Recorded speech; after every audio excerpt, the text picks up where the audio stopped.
L'80% della nostra popolazione residente nel Veneto parla la lingua veneta, quindi non capisco perché tutto questo stupore quando andiamo ad affermare che esiste una lingua veneta da tanti anni e continua a essere parlata.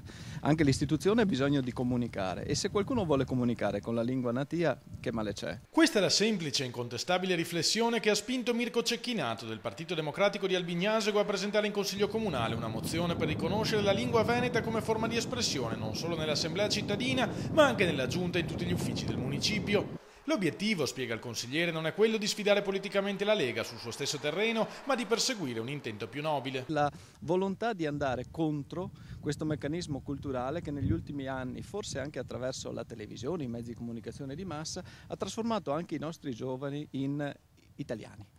Però gli italiani sono veneti, sono parte del Veneto, sono parte della Lombardia, sono parte del Piemonte, perché non manifestare e continuamente affermare le loro radici, quindi anche attraverso la lingua?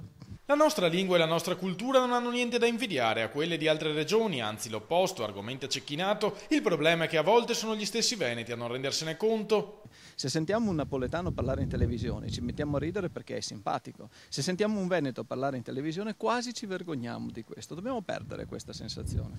La difesa dell'identità non è patrimonio esclusivo della Lega né di nessun altro partito, conclude Cecchinato, ma è una questione che riguarda tutti i veneti, al di là dei colori politici. Non ne sto facendo una questione strettamente politica, non sto dicendo io sono della Lega Veneta più di loro perché parlo il veneto, io dico semplicemente che voglio aprire una porta e questa porta è aperta per chiunque ritenga doveroso affermare la dignità della nostra lingua e la dignità del nostro essere veneti.